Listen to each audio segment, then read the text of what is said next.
so amazing being here from me, myself, and my wife. It's really an honor to be here. But let's be honest, the Bible is full of stories, right?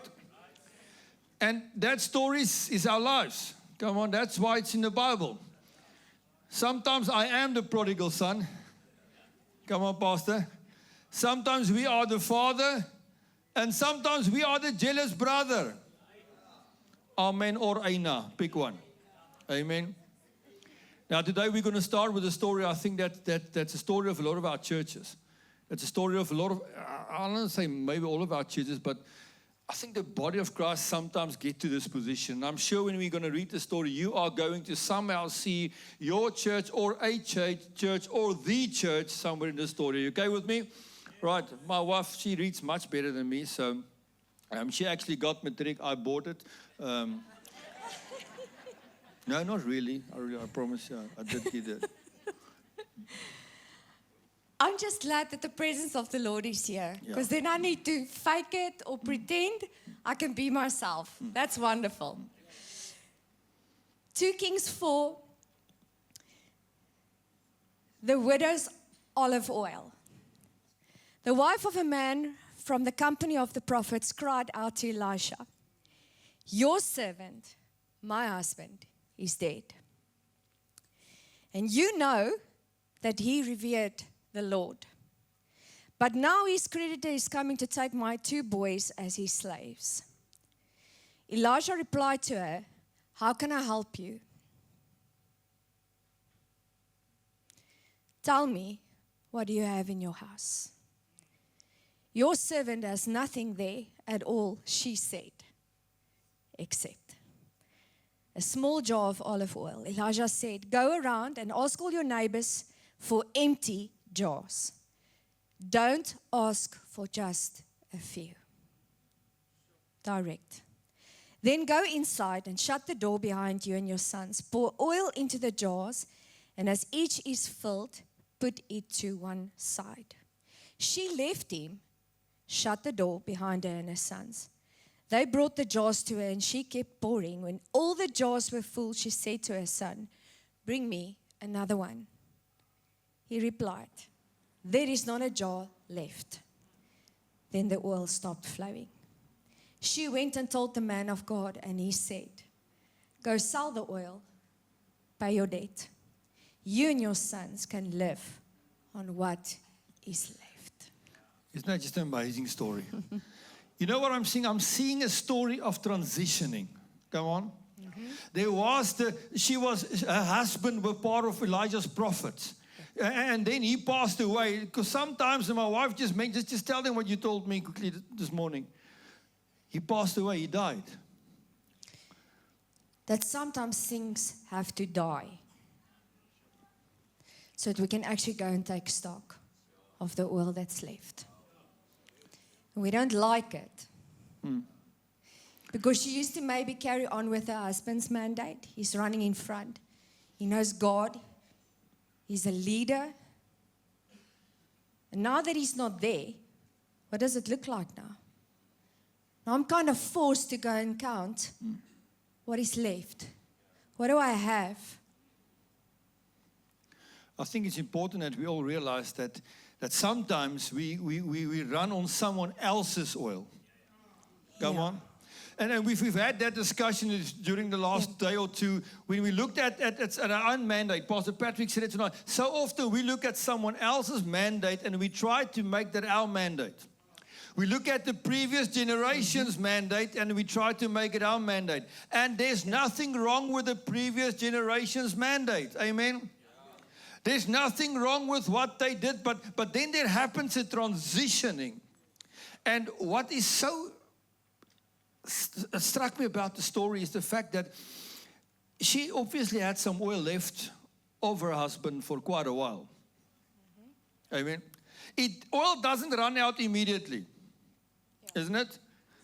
She survived with that oil. She didn't wake up one day and everything was gone. There was a slow decrease in oil. Amen.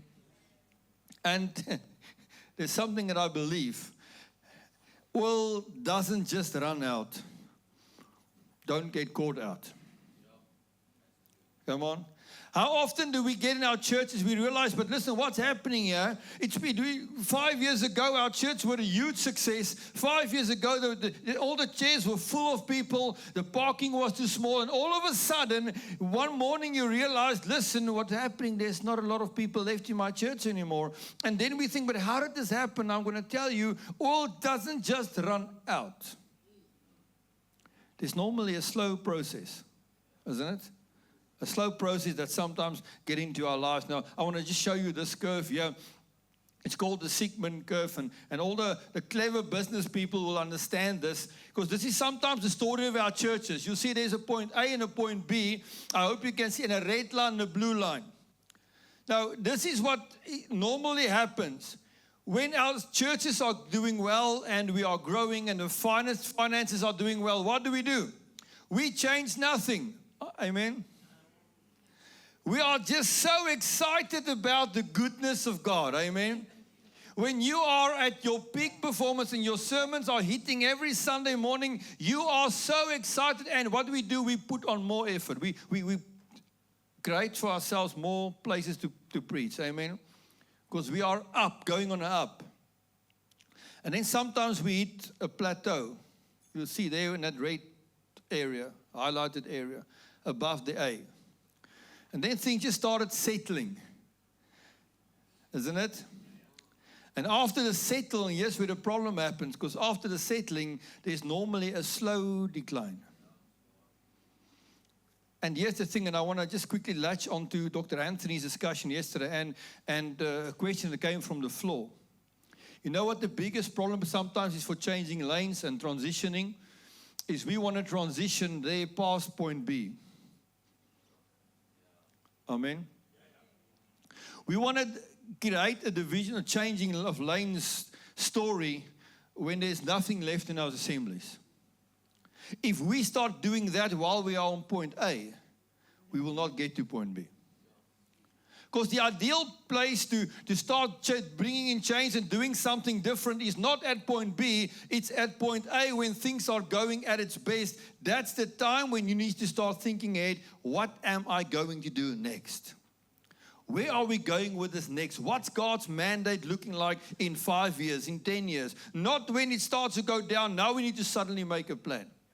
And I think that's what happened to this lady. Everything was fine. She had oil in her house. But the good news is, where did she go to when the oil ran out? She ran to Elisha. He was the voice of God. Amen. And we don't want that. We say that we want that. We want to be led by the Holy Spirit. And we want to know what God is saying. But for real, sometimes when He says what He says, how you need to go about it, you might feel a little bit exposed. And the exposure God gave her when He said, you need to go out to your neighbors. That's not always a great thing that we want to do, because then it means I am lacking. I took stock and I don't have enough oil. And I'm telling everyone about it because I need to go get their containers.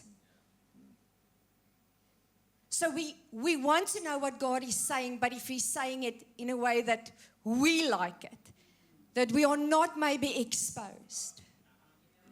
But was that to harm her or to sustain her forever? And that's what I put my hope in, is when I read all of this. Even there was a death certificate. There was a death certificate in the house. God took all of that and He put her in a position because she was willing to be a little bit exposed in an uncomfortable situation. And she asked, even if she called Elijah, he was the word of God. She called someone that could speak what Jesus said. And she listened. Up until the end, she did everything God said, even though it was uncomfortable, her heart was breaking, and she could lose her sons. There was that thing also. The possibility of that. He didn't stop her to say, God, whatever you say, it won't be to harm me. It will be to sustain me. Amen. So a while ago, we started the church, or we wanted to plant the church in a part of Johannesburg, and there was already a current church, but there was literally nothing happening at the church. There was Sunday service were non-existent. There was just a building that stood there, and we went to the pastor. I will never forget it. We met him in a coffee shop, and we said, Pastor, listen, let's tie up. Can we use your building? We'll pay you rent. We'll whatever needs to be done, because I've got a church. I just need a building. Amen. I've got 100 people that just needs a building. Can we use your building? There's nothing, no one in your building. And you know what the pastor said? He says, no, I'm praying and God said he's going to send me people. And I said, well, yes, your people. God is sending them. No, God is not. And guess what? That assembly never got anywhere. So you know what we did? We bought a primary school about 600 meters from that church. Okay? And 600 meters from that church is going now into a second service. Amen? Because here's the thing, pastors and leaders, because today I'm going to talk to leaders, not just pastors.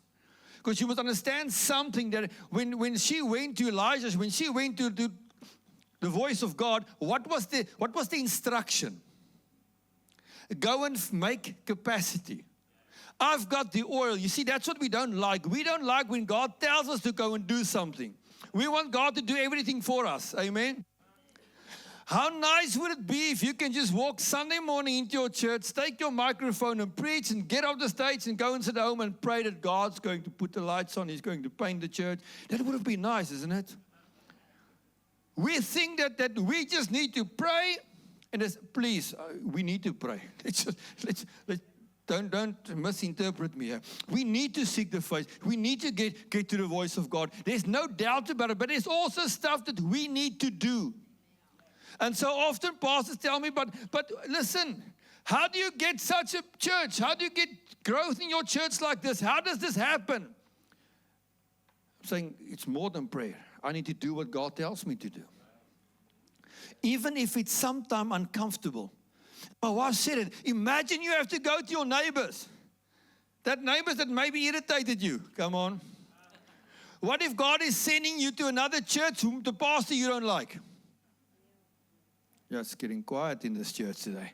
Amen. What if God is sending you to that assembly that you don't agree with normally? And maybe sometimes we don't agree with that assembly because we're actually just jealous of them. Amen. Not in Cape Town, in Johannesburg, that's what happened. Amen. Because they are growing and I'm not. And God says, listen, go and fetch capacity.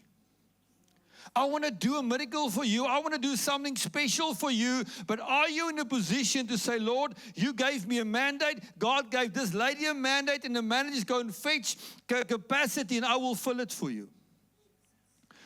At the wedding feast, what happened? I love that story. And I think the last time I spoke to you about it as well. At the wedding feast, Maria comes to Jesus and says, the wine is finished. Oh, come on, who of you are married, yeah? It's like when you get home and your wife says, the dustbin is full. It's not so that you can take notice of it. She wants you to do something about it. Come on. And now Mary comes to Jesus and she says, the wine is finished. And he answers her, and I'm going to use it just quickly in Afrikaans. Wat het ek met u te doen, vrou? If I speak to my mom like that, that would be the last of my life. Come on. Because his time wasn't right, but we all know the story. She didn't stop. She went to all the servants and told them, whatever he tells you to do, you do. Action. We need to take action, pastors. We need to start doing stuff. We need to start doing change. We need to start going and fetch pots. It doesn't look like our pots. Amen. Sometimes we are so used to our containers. Amen. And the way we do things and the way we've been doing it for years. And then that the way she's been doing it for years suddenly runs out. Amen. You see what I'm saying? It's a story of a lot of our churches. And then the voice of God said, go and fetch someone else's pot that maybe doesn't look like your pot. Amen. That pot doesn't smell like your pot. But go and fetch containers. And Jesus told them, go and fill those pots with water. Now I'm thinking to myself, I hope all of those servants weren't lazy. Because some of them maybe just filled it halfway. How big was their miracle? Amen. You see, we think we need to change the water into wine. We're making a mistake. That's God's work. We just need to fill the pots. We just need to create capacity for God and He will do the work. Amen. But the creating capacity is our job. You need oil and you need capacity. Amen. Oil, where's the oil? Only God can provide that. That's the anointing of the Holy Spirit in your church. And there's enough of that. Amen. That hasn't run out. Amen. You see, the oil has never run out. The anointing of the Holy Spirit has never and will never run out. The problem is we don't always have the capacity to accommodate the oil of the Holy Spirit. Come on. Because our pots has through the years started cracking and leaking. And God says, let me just go and fetch some pots. Great capacity. Last story before and I'm thinking to myself, how often do we wait on God? Because some people wait for God when God actually waits for them. Tell the guy next to you or the lady next to you, God is waiting on you to start moving. Where was the miracle? The miracle was in the house. The miracle is in your house. Amen. The Holy Spirit is in your house. You just need to create capacity. Matthew 25 is a story about the talents. You know those talents. One guy, the manager gave one guy 5 talents, the other one 3 talents, and the other one 1 talent. You know the story? And when he came back, he said, listen, what have you done with your 5 talents? The one said, I created capacity. I went and I doubled up. I've now got 10. Amen?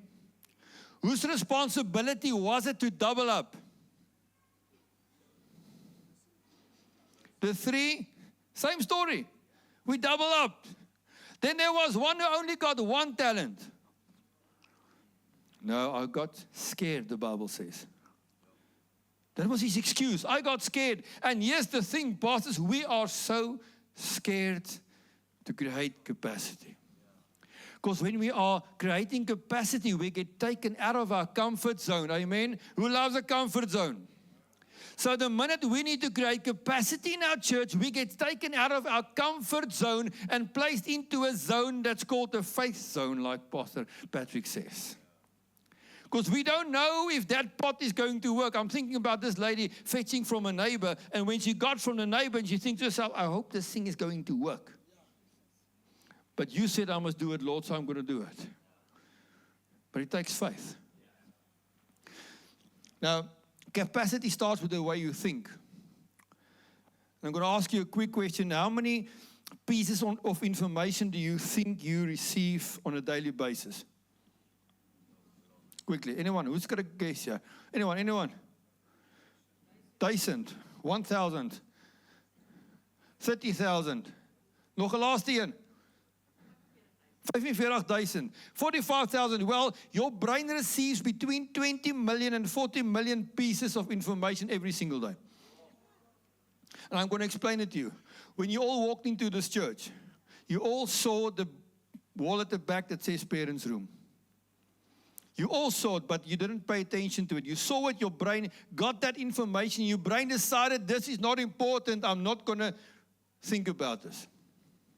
And then they go further and they make the following statement. They say you only have the capacity or the capability to focus on 7 plus 2 minus 2 things per day. In other words, either 9 or 5. It depends on your emotional state. Amen. When you wake up in the morning and you've had a rough night, then you can only focus on 5 things. Amen.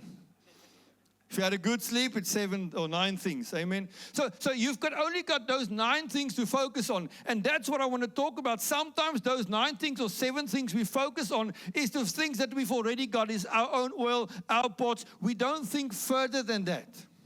We get stuck in our own way of doing things. And what I'm telling you guys today is the lesson we've learned. Because what you focus on becomes what you increase or decrease. I'm going to say it again. What you focus on becomes what you increase or decrease. When I did this course, and it's actually, I've got about 11 or 12 points that I did. Don't worry, we're not going to do that all today. I've narrowed it down. I actually wrote this for a corporate company, and this, I shortened it up for today's session. But there's so many things that me and you can do to grow our capacity. We're going to look at 5 quickly. 5 areas that you as a leader can grow your capacity in. The first place you can grow your capacity in is grow your pain capacity. Sê vir een langs in jou, jy gaan seer kry. Amen. I love this quote. It says, failure is not the end, it's just the feedback on the process. Amen. How often are we scared to do things because what if it doesn't work? What if Tannie Sunny, who pays a lot of tithes, doesn't like it and she leaves the church? So ons gaan liewers nie daai pot haal nie, want dalk in steede van die pot vol te maak, kan ons eerder probeer vashou aan die koppie olie. Amen or aina. You see, let me tell you something. With personal growth and church growth and every single growth, there's always going to cost you something. It's going to cost you some pain. If you want to grow, listen, if you want to grow certain areas in your church, it's going to take time. Amen. If you want to grow your kids' church, what you're going to have to do? You also have to stop watching TV a bit and get into your children's church and get overall on and get some paint and get it done. Amen. It's going to cost you money. And I always tell any church that I go to, the thing, if I want to see where your focus is, show me your budget. Don't tell me kids ministry is important in your church if you don't have a budget for it. Come on. Don't tell me youth is important if there's no budget for them. Don't tell me your worship team is important, but your sound is in pieces. Let's leave it there. It's going to cost you resources. But one thing I've learned, and Pastor Patrick said it so nicely, church done God's way will never lack God's supply. We've seen it. If our budget is in line with the mandate God gives you, God will always provide. I've seen it happen. So listen, if you want to grow, you need to grow your pain capacity. And we've learned something. More people, more pain. Amen. We love Jesus, but His people sometimes. Amen. And everyone wants a bigger church, but let me tell you, if you get a bigger church, you must also be prepared for bigger pain. Amen. Because now you've got 100 people complaining about the aircons. Try 400 people complaining about the aircons. So are you prepared to grow your pain capacity? More people, more pain. More growth, more pain. More change, more pain. Who likes change? Couple, eh? It's easy to say change because we like to change these things once every 2 years, né? But what is change really? What if God says you need to dress different? Ding. What if God says your sermons need to look different? Are we prepared to change, or are we holding on to our pots?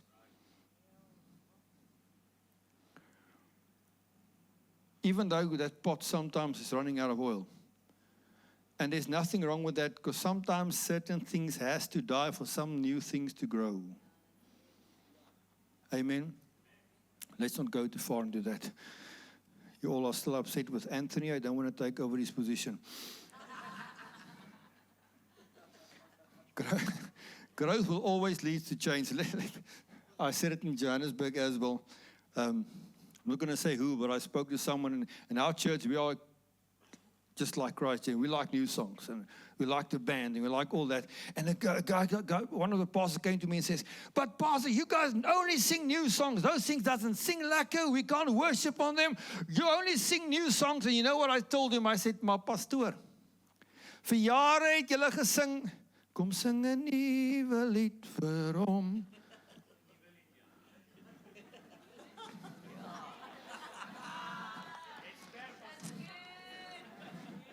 So now we sing a new song, and now we're upset because we sing a new song. What do you want us to do? Come on. What do you want? Okay, I'll move on. Thomas Edison failed 99 times. Sometimes we are so scared to fail that we rather sit and do nothing. We are so scared that the pot from the neighbor is not going to work for us, that we'd rather sit and see the oil run out. We'd rather see our assemblies and our leadership teams fall apart than going to someone, going to God, or listening to what He says. Because remember, the oil was the mandate for this lady, but she had to create capacity.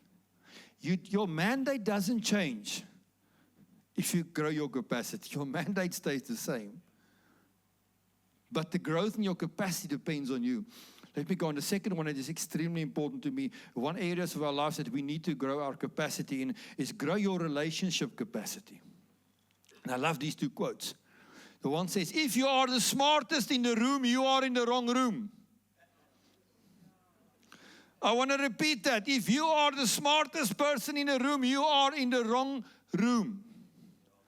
And listen to John Maxwell says, the smartest person in the room is never as smart as all the people in the room. And I want to ask you that because listen, in your life there's two kinds of people you will always deal with. In your church, in your leadership, in your family, wherever in your friendship, you're going to have people that make deposits into your life, and you're going to have people that withdraws from your life. And both are needed. Specifically in ministry, we are also supposed to be able to let people take from us. But the problem is, how is your balance? I don't know about your bank, but my bank, when I get paid, my bank says, well done. That's if I get paid. No, we do get paid. Pastors, we know what I'm talking about, ne? But then sometimes that capacity runs out, amen? Or is it only in Joburg? You guys always have money. Your pot's full always. God bless you. I really need to get to some of you guys quickly and get some advice. But sometimes your capacity runs out. And then you need to deposit again. And can I tell you how many pastors are running with zero capacity because they are giving out every Sunday, every Monday, every Tuesday, every Wednesday. They're giving out and they're giving out and they're giving out. And when last did you get around someone that deposits into your life? Can you tell you why we don't want to do that? Because then we have to be honest. Because come on, pastors, we've got a lot of problems, but our biggest problem is ego. Hoe gaan dit in jou kerk? Oh, there's revival. This Sunday, I had 4 people coming out. There were only 4 people in the church, and all my family, but they were there. Amen. Come on. The other pastor, please don't let him find out that I'm battling.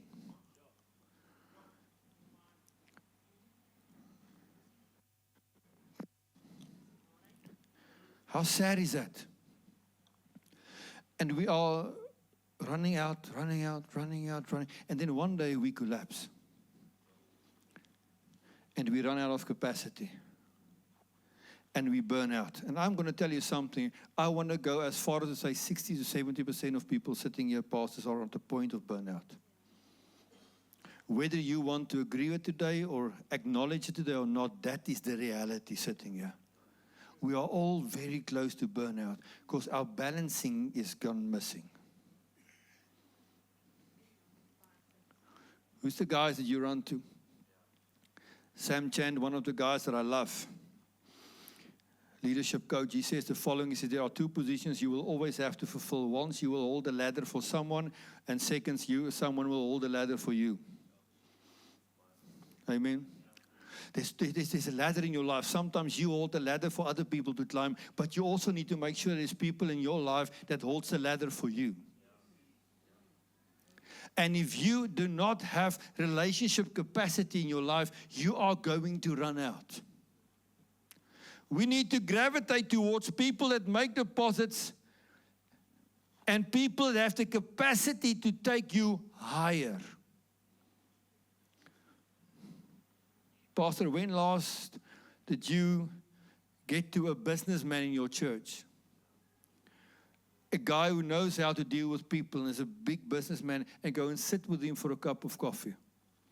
And just say, please tell me your secrets. What works for you?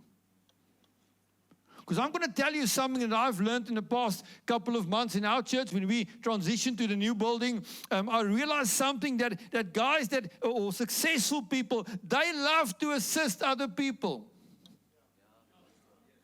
The big pastors of the big churches, they love to assist smaller churches. We went to a church in Centurion when we bought a new church. We wanted to get some ideas how to do it and what to do. So we made an appointment with one of the big churches. I think the church seats about 6,500 people. They run 3 services on a Sunday. It's probably one of the best successful churches when it comes to size-wise in Gauteng. So we made an appointment with the guy and via his 2IC, and a long story short, so me and JP got in the car and we drove there. When we drove, they had security guards at the entrance that scanned your ID, and it feels crazy. Coming from Alberton, hallelujah. So we drove in there and we parked in front of the church and we got out, and it's this massive foyer. The foyer was about as big as our new church. And when we walked in to nobody's, from Alberton, there was a big LED screen when you walked in with our church's logo on that says, Welcome Impact Kerk. I was so shocked. Do they even know where we're from? And they especially had staff come in for that whole morning to spend time with us. They showed us, they had a tour of their building. They showed us all their systems, all their equipment. We went when no other church member actually went. They took us there to show us how to. And I realized something that day, that there's people who want to invest in other people's lives if we allow them to. But what if we do not want to allow other people in our lives? And I always leave it, who needs to go? Who do I need to open the door to? The next one, there's another capacity that you need to grow in your life. And you need to grow your exposure capacity. How big is your exposure outside of the world you live in? Amen. What do you do to intentionally increase your exposure? In our church, the word intentional is something that we live and die by. If you ask any of my staff what's happening, what we do is John Maxwell has this quote, and he says, every good leader always has a hidden agenda. Amen. We don't put coffee outside just to put coffee outside. We put coffee out there because our agenda is to have the church a family culture, right? We've got a hidden agenda with the coffee. Everyone thinks that these guys just like coffee. No, we like a culture of family, and that's why we put coffee outside. We don't put coffee because we can't get people to church because the anointing is not enough. Did I just say that? Sorry. Because I hear that often. No, people, they put coffee outside because the anointing in the church is not enough, so they need to feed people coffee to bring them to church. That's nonsense. By the way. No, I can't say it again. My time's running out. When last you visited the other church? I'm saying it specifically, the other church. Die ander kerk. I visit a lot of churches, and I can promise you something. From every single church I visit, I see something that I can make mine. Whether it's a church double my size, whether it's a church much smaller than me, whether it's 20 people or 5,000 people, when I walk in, I say, yeah, I like that. I like that.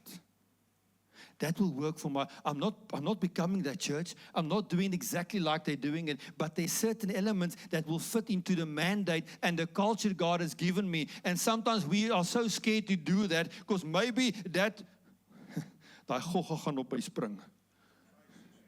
I see tog, ja. Come on. When God says, I want to grow your exposure, go see what other people do, because you can see some of that stuff. There's a capacity that I want to bring you into your house that I want to assist you with. That's what this conference is about. To expose you to some other areas that sometimes we don't focus on, we don't think about. When last you visit the other church, pastor, leader, or businessman, what do you do intentionally? Let me tell you something. Exposing yourself means you are venturing into an area that you're not comfortable in, because growth is uncomfortable. Tell the person next to you, growth is uncomfortable.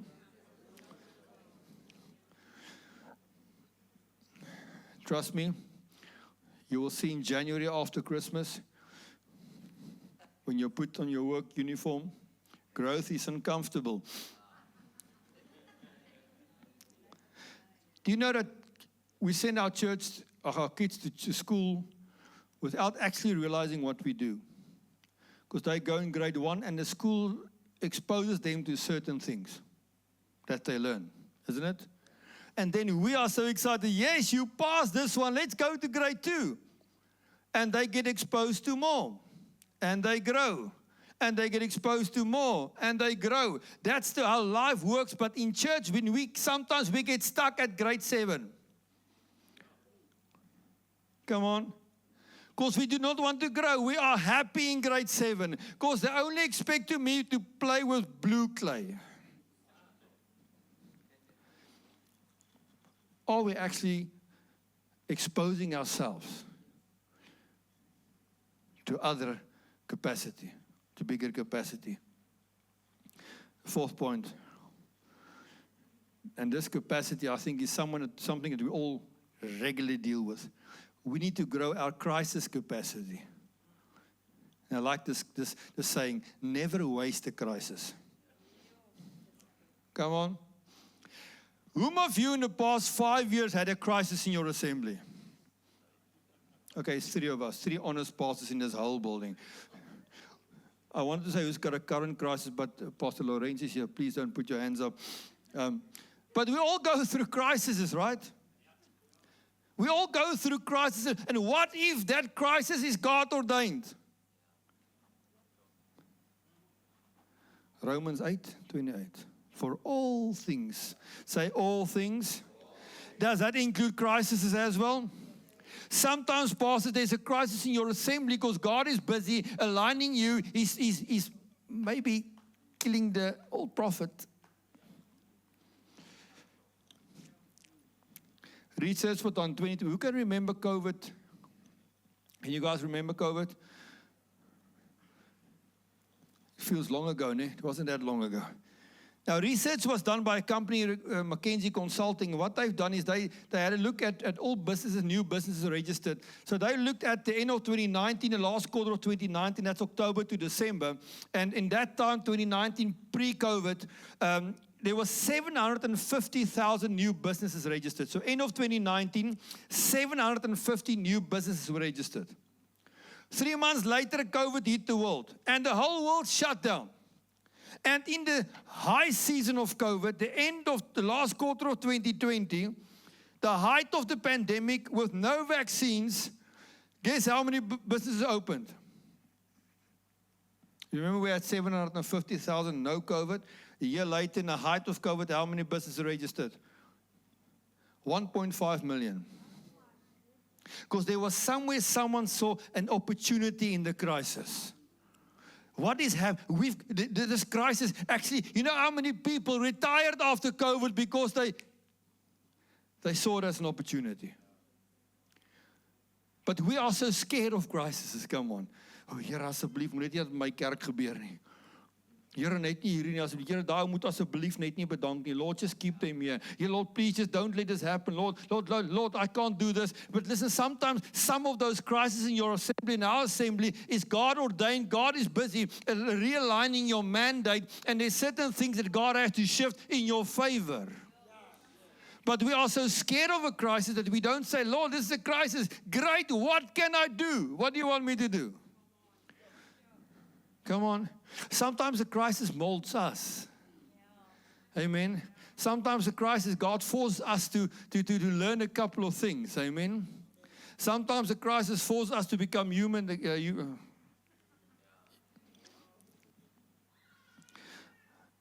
A crisis is never a gravestone, but rather a stepping stone. We know that. We have grown more in our difficult times than in our good times. Amen. And I love this. The disciples in the storm, they wake Jesus up. And what did Jesus tell them? Ye of little faith. Why? Because Jesus knew they had the potential to sort out the crisis. They just got scared. When the 5,000 men, sorry, 50,000, not that much, 5,000 men sitting, they came to Jesus and they said, Jesus, these people are hungry. What did Jesus tell them? You give them something to eat. God sees potential in you in a crisis that we don't see. We only see the crisis. The disciples only saw the lack. Lord, we don't have enough.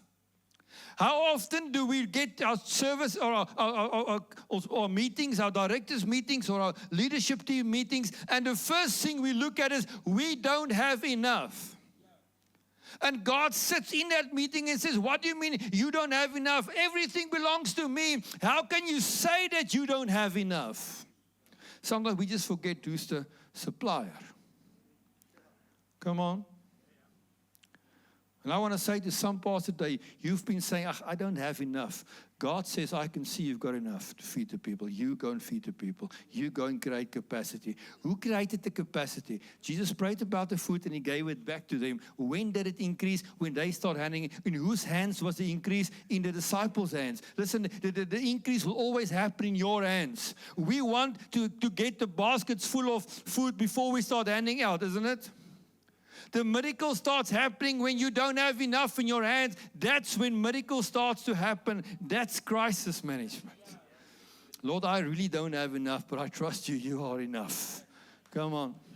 I trust you, you are enough. Moses sent out 12 spies. Only 2 was prepared to deal with the crisis. Who saw the miracle? Those 2. All the others only saw the crisis. The other one said, no, we can do this. What's your capacity in your crisis? Before I eat the last one, can I just testify for 5 seconds? And I want to give God all the glory about this. When we bought our new church, it's a long story.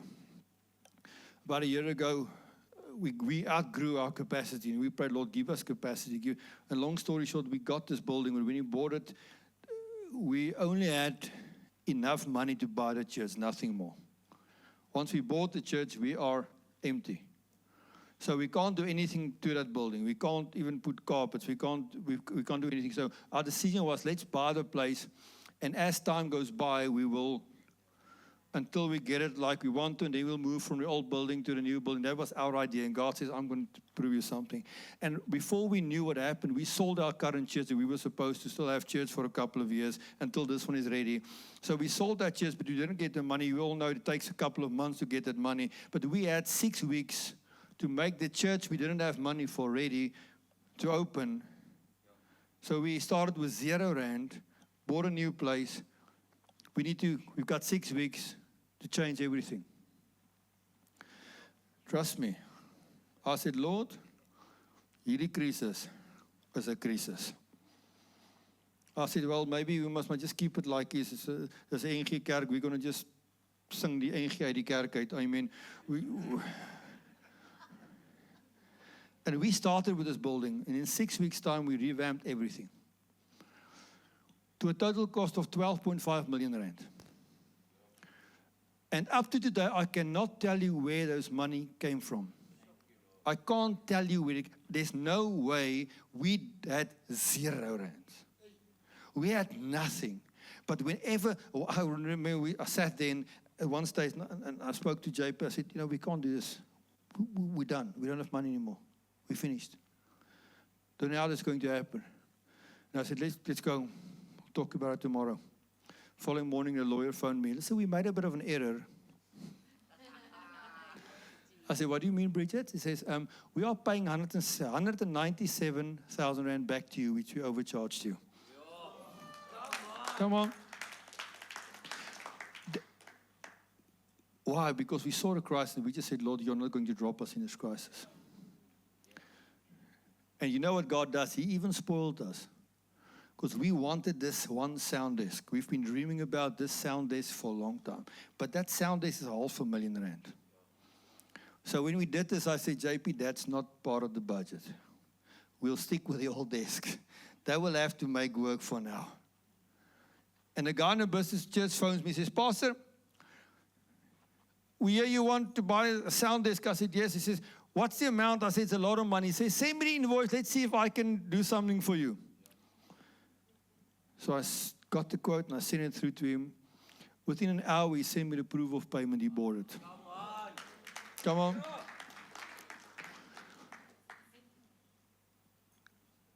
You can choose to run from a crisis, or you can say, God, you gave me this mandate. God gave you your church. God gave you your assembly. And you can decide to run, or you can say, Lord, I know I've got you on my side. You can you can be a David, and you can look at Goliath in the eye and say, listen, I'm going to run or I'm going to fight you. Never waste a crisis. The last one, 8 minutes. And this is one of the most important things that I talk to leadership about, is grow your sound capacity. Because everything we go through has a sound, amen? When you had a rough day and you get home, there's a sound, amen? This has been a terrible day. Pastors, after the Sunday morning service and you walk from that pulpit and the church didn't respond like you want to, there's a sound. That's gefrak. Come on. There's a sound. Come on. When you're in traffic and you hit traffic, there's a sound. Can you believe it? I am late. There's a sound. Everything you go through has a sound. Everything has a sound. If you're going through a successful phase in your life, everyone hears about it. Amen. Check hulle WhatsApp status. Loof die Here o my siel en vergeet nie een van sy weldade nie. Halleluja. En dan neem ons foto's van hoe vol die kerk is, maar Woensdag met die bid hier neem ons nie een foto nie. Halleluja. When you go through a tough time, people hears about it as well. Amen. Oh nee, het gaan taaf. Kerkraad steek my in die rug. So hy klomp net wil begin 10de betaal, loof die Here. But I want to give you a tip. Because the sound you make amplifies your situation for the worse or for the better. Proverbs teaches us, it says, the power of life and death lies where? In your sound capacity. What are you saying about your church? Come on. What are you saying about your leadership? What are you saying about your band? What are you saying about your finances? Oh, hierdie kerk gaan nooit op hulle bene kom nie. Why not? Because you are saying that you are prophesying over dead bones to stay dead. When last, Pastor, did you take your bank statements of your church and put it on your desk and say, I'm no longer, and Pastor Lorraine said it, so no longer will I be happy with this. I prophesy that this money will increase no matter what happens. When last did you change the sound capacity over your finances? When last you changed the sound capacity over your assembly? Oh, ek het 'n moeilike kerk. When last you say, Lord, thank you for giving me the best church in South Africa. Lord, thank you for growth I have not experienced that's going to come over my assembly. Lord, thank you for musicians that I've always dreamed about that's coming to my church. Lord, thank you for a bigger church that we don't have capacity. Lord, thank you for a coffee connection corner. Lord, thank you for growth in my kids' ministry. Thank you. When are we going to learn to just grow our sound capacity over our assemblies?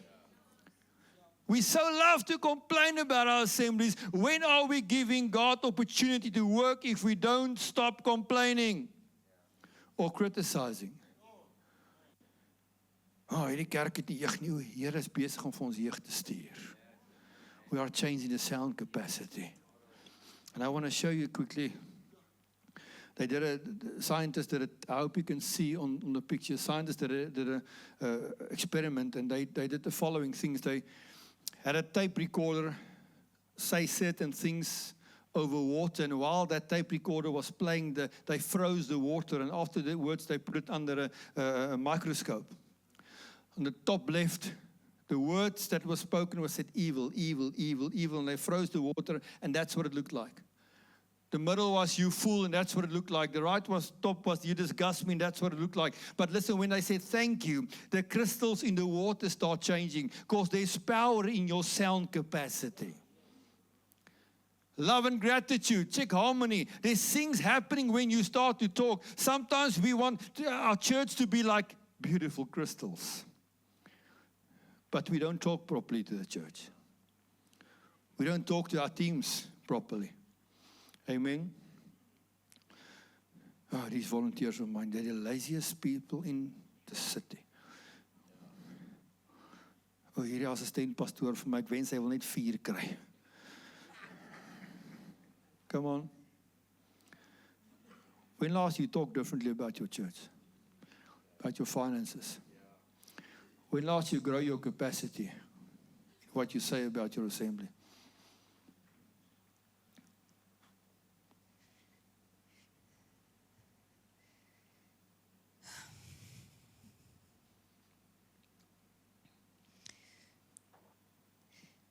I sit here and I say, Lord, I don't want to say this. And I'm thinking about all these excuses. We're running out of time. But I know I will be so disobedient. I know that there's pastors and wives here that maybe look at the lives of Karel and Amory and maybe say in your heart, not out loud, that they've had it easy. Maybe it was easier for them to be a little bit exposed, and it was just a quick run, and it was 15 years of pain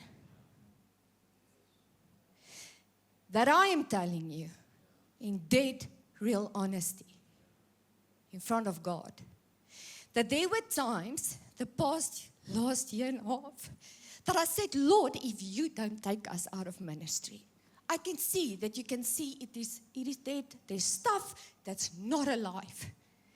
If you don't want to write the death certificate, can I write it and will you sign it? It wasn't every Monday, it was every Sunday, every Saturday, every Monday, every Tuesday, every Wednesday, every Friday. It was pain in our marriage. It was pain in our family life. It was pain in our finances. It was pain in my body that there were days that I thought, do you not see? Lord, do you not see what people are doing? Do you not see the pain I'm going through? It feels like I'm not going to make it. When are you going to step in and say enough? When are you going to come through for me? On the areas that matter to me, it's not the church. It's not the growth. For me, it was my family life. For me, it was my marriage. There's things, Lord, that I want you to put together. Because He exposed us. I'm going to tell you something. When we visited you guys, how many years was that ago? I'm not sure. 2 years, about 3 years ago, yeah. Okay? When I saw your family life, on the day that we were here met ons direksie en wat ek ons leadership, and I saw your family life and I saw your marriage, I said, Lord, we love each other, but there's stuff that's missing. I don't always think we're representing you in our marriage life. Did I like the exposure? Because then stuff surfaces in our life. I hated it. I left here, and first of all, I didn't care about the growth and all the systems. I went back and I said, Lord, then why do our marriage not look like that? What is wrong? And he said it wasn't to harm you. It was to show you that if you give me capacity, if you listen to my voice, not his voice, not your voice, not your opinions of how you should fix it, if you listen to what I am saying, I will change it into something beautiful. And he did. But it wasn't easy. I actually hated every moment of it. I hated what surfaced in our lives. That we are maybe sometimes a little bit we are prideful. We are not honest. We are not careful. We are not obedient. So if you are sitting here and you think it was easy, I'm telling you it was not, but not that. I'm telling you more than that. If you're sitting here and you say, there's stuff that surfaces while I'm here and I don't like it, I don't enjoy it. I'm telling you, you won't fix it. You're not that clever and you're not that great. But there's a God that's kind, that's faithful, that will not embarrass you. He will expose you and then build you up. And if you go out to your neighbors, it wasn't easy, Mandy. You came and you ministered at our women's camp. You know that I didn't want that? Because what I saw here was a threat. I said, Lord, thank you now that everyone's asking me for Monday to come and minister, because now I feel a little bit exposed, so now everyone can see what I don't know. And the Lord said, will you go with what I'm doing and let Mandy mentor you a little bit so I can mature you in areas, so I can show you what I want from you? I hated it. And that weekend when you ministered, you said things there that other people in my congregation needed to hear for the way they're treating us or maybe what they're doing. It changed things. So do we trust Him enough with the process of all of this? The capacity will cost you something, but I'm telling you, it won't be for nothing. It will be for His name's sake. He will get all the honor and the glory. And if there's stuff that you need in your life, the next pastor to you, your leadership won't be the answer. But if you can say, God, please, I can't carry on like this. I won't make it. He says, if I step in, you'll make it. More than make it. You can close the door. You won't have any debt. You won't owe anyone anything. I will sustain you. And other people will see it. The people where you went to go get the containers from, they will see this is. Maybe you guys see a testimony of how He is sustaining us. But it was 15 years of all of these steps. We couldn't miss it. The valley, there's no missing that. But if you stick it out with God on your side, there is that third valley. And it changes everything. It's worth it. It's worth it sticking it out. Give back the death certificate today. Draw a line through it. God's not going to sign it. God is saying you won't sign it over your life. You are called. You are destined.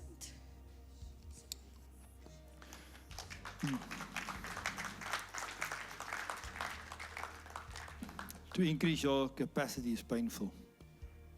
And that's why we don't do it. That's why we're scared. That's why we're scared. Let me close with a scripture.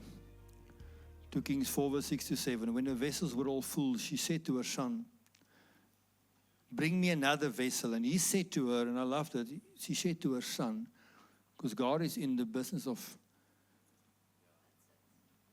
sons. There was a son that was to benefit from the pain that she was dealing with.